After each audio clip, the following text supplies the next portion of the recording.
another edition of Sincerely V. My guest today, she's an entrepreneur that goes by the name of Belinda Whedon. But before I introduce you to her, I have to thank my loyal sponsors for making season 2 possible. Printex, So Aesthetics, Bello, Noella Hair, and of course, Maestro Restaurant. Now, right into my conversation with my guest. As I told you, she is an entrepreneur, and her name is Belinda Whedon. Hi, Belinda. Hello, Vanessa. How are you? I'm very well, thank you. How are you? I'm great. Now, a lot of people don't know you. Your face may not be familiar. So I want you to tell our viewers, who is Belinda Whedon? Okay, not a problem. Essentially, that's me. I am the managing director of Impart and Impact. Impart and Impact is a business that specializes in education, career, and business consulting. And I also do motivational talks in various kind of setups as well. So that's it really in a nutshell. And you are of Ghanaian descent. I am, yes I am. But you currently live in the UK. I live in London, yes. So you're running Impact and Impart in the UK. Impart and Impact, Impart yes. and It's a tongue twister. and Impact in the UK. Yes, I am. So straight into it, how did your business come about? I had been thinking for a while about something that I would do that would make me feel more fulfilled. And I wanted to bring together a number of things that I had knowledge of and had experience of together. So I have a background in careers, recruitment, HR, and I've also had a long-running stint in teaching in some way or form throughout my life pretty much. So I wanted to bring those things together. But the most essential part was I was getting tired of working for other people and not being able to follow an ethos that I felt was very important to me. So I thought it was time to start building my own empire instead of helping others build their own. And what exactly is Impart and Impact? The name? Yeah, like the business, for those who want to know. Sure. So essentially, I provide services, private services predominantly, in the form of private tuition. So teaching from any age, roughly speaking, about 3 all the way up to university level. And that could be anything from English, maths, geography, science, name it. French languages, there and there as well. And then on the other hand, we have the career services. So that's for anyone that's looking to embark on a career journey or change what they're doing, and they haven't quite got a clue how to go about it, or they know what they want to do but they've not been successful. So then they would come to us and then we would train them in how to perform during interviews. We would build their CVs for them, or we will sit down with them for a number of weeks and map out a journey of how they can get to that career goal that they aspire to. And then on the third side, we do business consulting as well. So that's typically for new starters, so people that might have an idea or might have started already, but there's elements of their business that they are either lacking resource in, or they're lacking the knowledge in. So they might come for document writing, business planning, they might come for things like business development ideas. So that's pretty much it. And how long has the business been running, Impart and Impact? It's been running, there's official dates and there's unofficial dates. So official dates. Official dates, it's going on its 3rd year. But it's been brewing and doing kind of pilot versions of it, maybe 4 going on 5 years now, but officially it's 3 years now. And when you began your business, what was your main goal? The main goal was I wanted to be able to help people. That was the main thing I wanted to do. Coming from a recruitment background, I went into recruitment believing that it was something that really helped people, and I quickly realized that that wasn't true at all. It was all about the money. It was all about helping businesses sort of make more money, and that's perfectly fine. But then what happened was people became a commodity, and if you couldn't find any value in them for the companies, you had to quickly drop them, and I hated that. So I wanted to do something that focused more on the people. The educational aspect, I find that a lot of children are growing up and they are being left behind. They are being labeled as perhaps unintelligent, Right. but all it really is they haven't found someone that's going to teach them in a way that helps them. Right. So it was important for me to do something that I felt I could connect with people with and really genuinely help them. Okay. I felt if I'm able to help one person, so that's where the name comes from. If I'm able to impart one person, they can then go out there and make an impact to the Right. whole world. So that's what it's really about. So as I stated, you're currently located in the UK, but do you plan on relocating to Ghana with this business that you have that I feel like right now even is definitely needed here? Absolutely. It's a transition. I wanted to become global Okay. eventually. So big dreams and big aspirations. So nearly 2 years ago, I started journeying to Ghana quite frequently Right. to see where I can find my footing, because I feel like Ghana is a place that really could benefit with this sort of business I agree. idea. There is a lot of raw material in people themselves. Right. And if you're able to channel that energies right, you can basically really grow a big forest out Right. of people, if that makes sense. Right, it does. So roughly 2 years ago, I started coming to Ghana, exploring. I've done a few things out here already. Okay. And the idea is that certainly some aspects of my business I very much want to see established and growing out here in Ghana, Okay. as much as I do in the UK as UK. well. Yeah. Now, as an entrepreneur, a female entrepreneur, do you feel that women sometimes are intimidated by taking that step into entrepreneurship? I'm not sure if it's specifically women that are intimidated. I think people in generally would be intimidated because it's a new world. Right. It's something that is very different. You have to completely let go of Right. everything that you rely and depend on. And that is a very difficult thing to switch your mind from. You're used to perhaps getting a paycheck coming every month. Yes. You're used to getting the support that you get from your employer. And when you have to let go and stand on your own 2 feet, it is very hard. So I think women certainly will find that difficult also. Right. And as the saying go, it is a little bit of a men's world. Yes. So it can be perhaps a tad more intimidating for women, but I don't think it should be anything that stands in our way, because we have the same abilities. You have a brain in your head. Right. You just have to apply yourself Right. and take a bold step forward, and you can make it. And speaking of maybe setbacks or the struggles as an entrepreneur, what have been some of your struggles? Because it's not easy, you know, like you said, people are used to that monthly income, and when you're an entrepreneur, it's a roller coaster ride. Yes. So what would you say have been some of your struggles? Oh gosh, okay. I think in the beginning, just having that confidence to go for it Right. is a mental thing that takes a while to overcome. Right. I would say that's certainly one of the things that that had been a struggle, Okay. and I had been thinking about it for really a long time before I decided to go for it, which is just the way I am. I will think things through very thoroughly Okay. before I decide to take a step. Right. But then secondly, you have the practicalities of it as well. You know, financially, Yes. you set your own game. So if you're not doing it, no one else is going to do Right. it for you. If you have to take time out, if you fall sick, for example, Right. you know that there isn't anything sort of going to progress Yes. in the same way as if you were employed by someone else. Right. So these are the practical things that are quite challenging, but I think just like other people who have made it, you have to go through it to Right. find yourself in a position where you then no longer have to worry about such things at all. All right, so Belinda, we're going to take a quick break.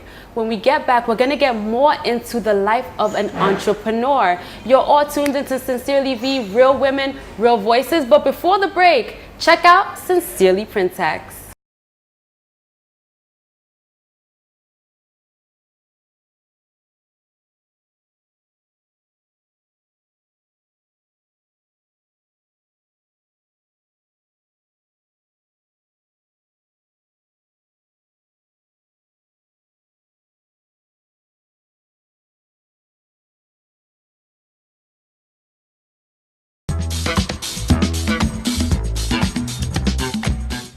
Welcome back to Sincerely V, Real Women, Real Voices. I am Vanessa Jan, and I've been having an incredible conversation with Belinda Whedon about entrepreneurship, which I feel like we all need to get digested. Is that the word? Get in, learn more about, basically. And I need to know, because we all know entrepreneurship is not a 9-to-5 job. It is basically 24/7. Yeah. So how are you able to balance family life, career, your personal relationship? I know it's not easy. It's not easy. On average, I go to sleep at about 3:30 every night, every single night. And my brain is constantly taking over with ideas, things that I need to do, clients that I need to reach out to. So it isn't particularly easy, but I think there is joy in knowing that you're actually doing something that you love. Right. So it's not tedious. Right. I think even when you go to work and you're doing something that you don't really like, if you're to do it for an hour, you would feel really tired, stressed. You're over it. Exactly. Right. But 24 hours doesn't seem too stressful when you're doing something that you know you're doing for yourself and that you actually really, really enjoy. So it is a tough thing to balance, but somehow you find a way to do it. Yeah. Now, what are some of the leadership skills, I should say, you've learned as an entrepreneur? You have to be able to manage yourself quite well. So you need to know how to divide your time effectively. Another really important thing is you have to be able to communicate very well, especially with the type of work that I do, which is predominantly about how to communicate. So be it when you're teaching or when you're teaching someone else how to present themselves. So it's something that is very important. You also have to be very understanding. What I really learned over the last couple of years is knowing that I don't just teach children, I don't just train adults, you take on their whole entire life. I will get phone calls at 1 a.m. in the morning from a client asking things that have nothing to do with what we're actually working on. They will ask me, I want to lose weight and I don't know how to go about it. So you somehow become a bit of a guru in everything. You have to take on all their problems because you're helping people with their lives. So I think those are probably some of the key things that for me has become a very important thing to have. Now, your success, it's been a couple of years, a few years, you're still building your brand. Absolutely. But you have been successful in it. What would you say helped your success? I'm certainly still on the journey. I wouldn't say I'm anywhere near where some people are able to be, but it's a success to me because I know I'm doing something that originally started from a seed of an idea. Okay. Does that make sense? It does. It's just an idea that you're then able to create into something that you can physically see and others can physically see. And my success also lies in seeing other people become successful.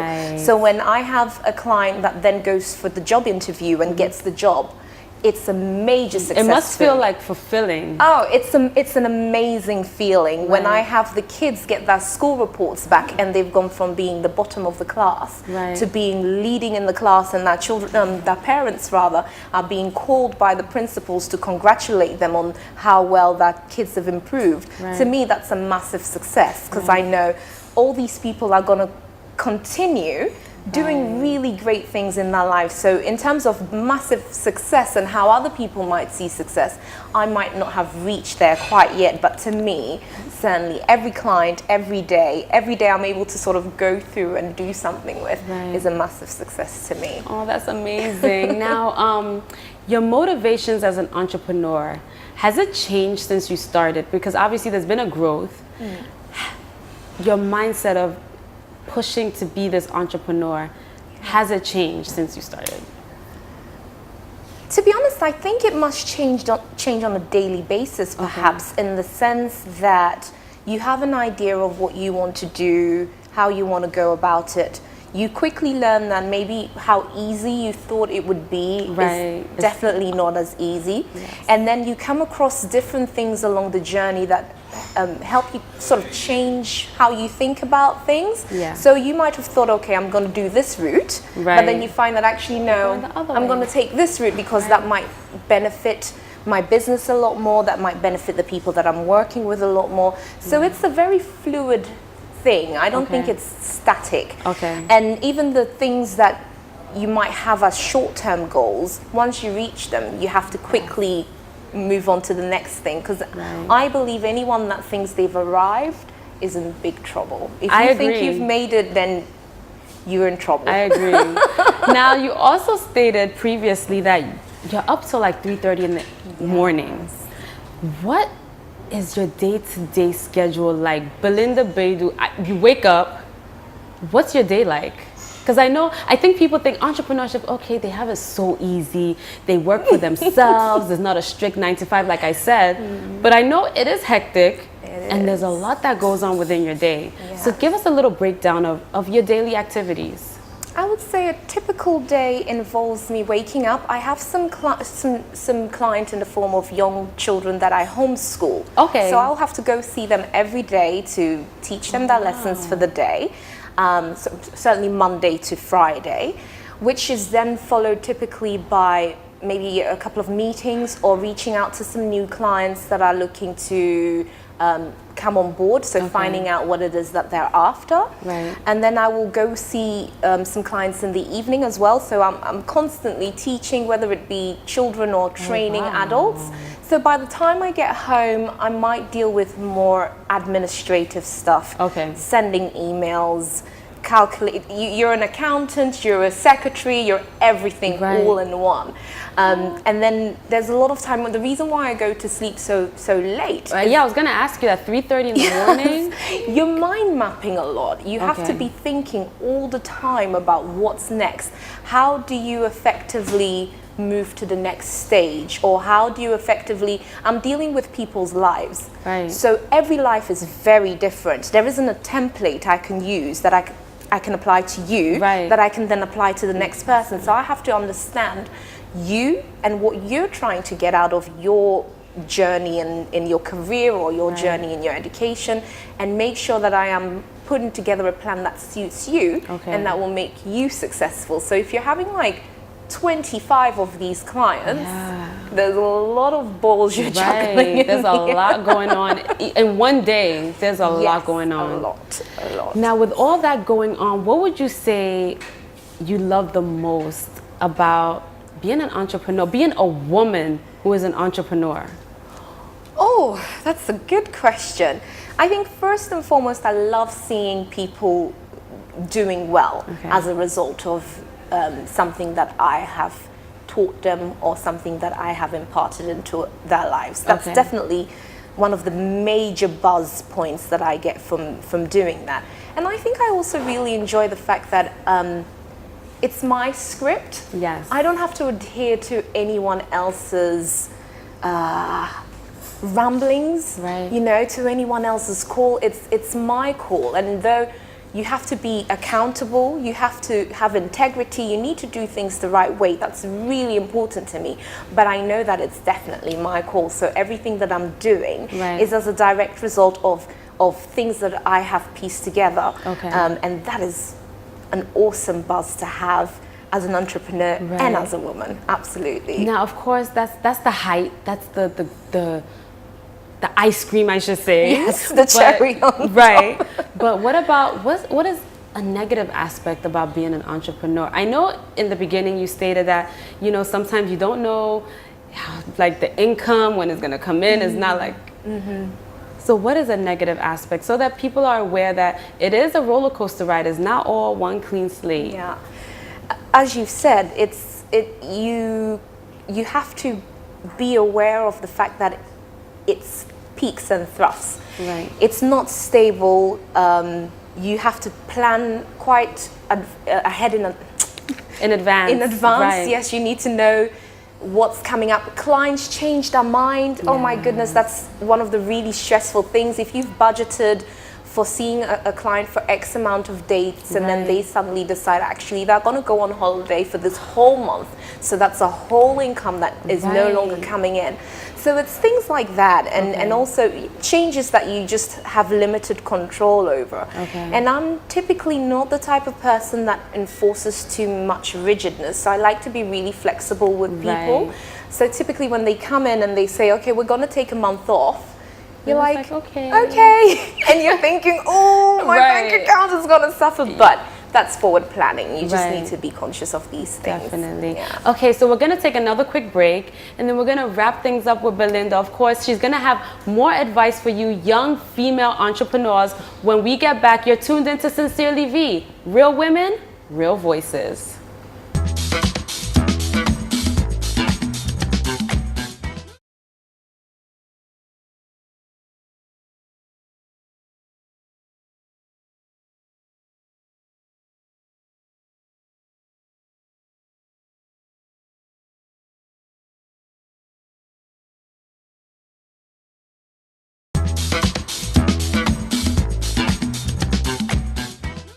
Welcome back to Sincerely V. I am Vanessa Jan, and we're about to wrap things up with Belinda Boadu, the owner of Impart and Impact. But before we go, I need to know, does entrepreneurship in a way affect your relationship with your family?